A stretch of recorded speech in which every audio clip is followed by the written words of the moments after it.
Olá, pessoal! Sejam muito bem-vindos à segunda aula do treinamento de Angular. Nessa aula, alguns conceitos. Vamos lá? Começando com Ralph, o que é o Angular? Bem, o Angular é um framework para desenvolvimento de aplicações web e ele utiliza as linguagens HTML, CSS e TypeScript.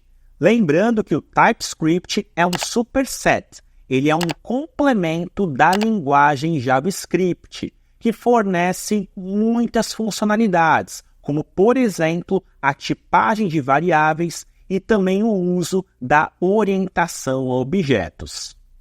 É importante também falarmos que a arquitetura que o Angular utiliza é baseada em componentes.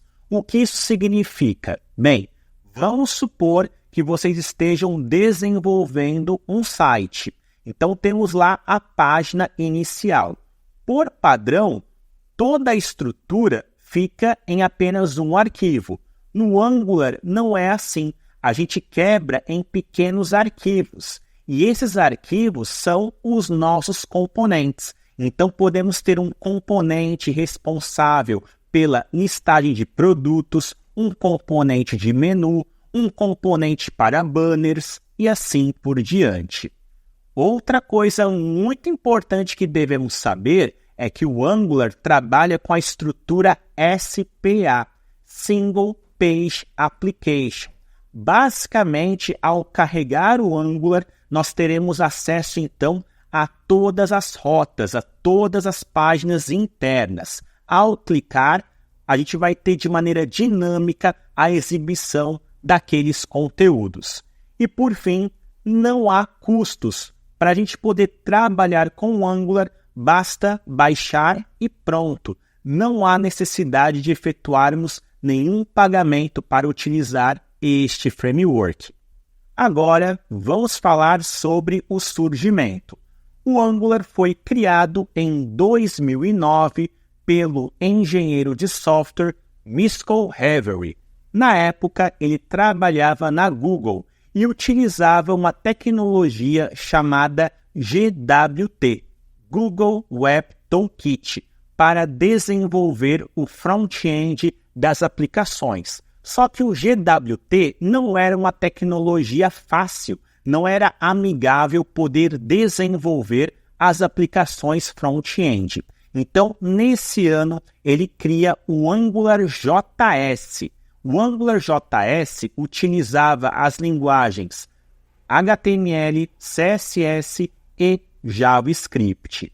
E em 2010, a Google, que era a empresa que o Michael trabalhava, lançou o Angular JS para que outros desenvolvedores de fora da empresa tivessem acesso para desenvolver as suas aplicações. E em 2016, o nosso Angular JS ele vai para a versão 2.0, onde é removido o termo JS e é totalmente reescrito. E agora ele vai trabalhar com HTML, CSS e TypeScript.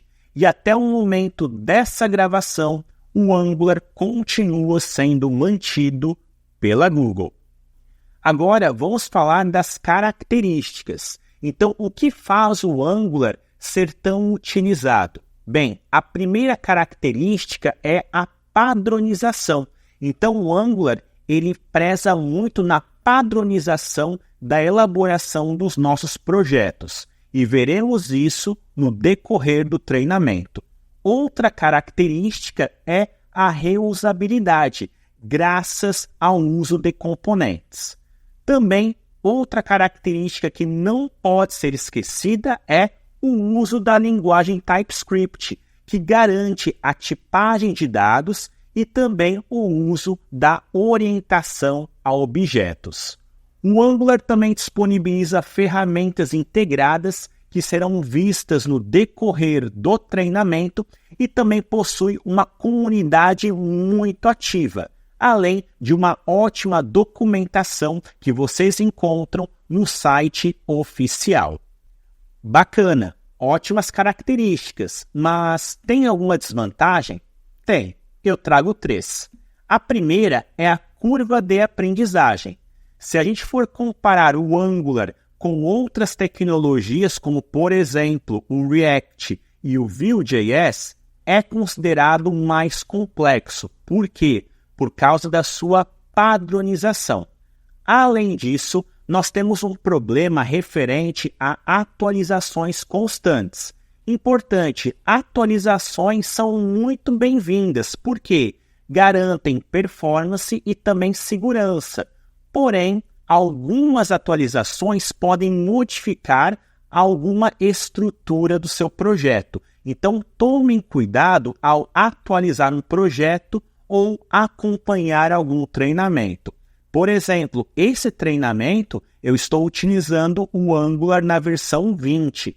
Então, caso vocês tenham outra versão, talvez alguma estrutura que seja passada fique diferente, tá bom? E por fim, menor flexibilidade por causa da padronização. Pessoal, uma dica bem bacana. Aqui embaixo, na descrição do vídeo, tem um material complementar. E lá eu explico em mais detalhes um pouquinho dessas desvantagens, além de outras características do nosso Angular. Com isso, então, finalizamos a nossa segunda aula. Espero que vocês tenham gostado. Tendo qualquer dúvida, por favor, comentem aqui embaixo. Não se esqueça aquele like e até a próxima!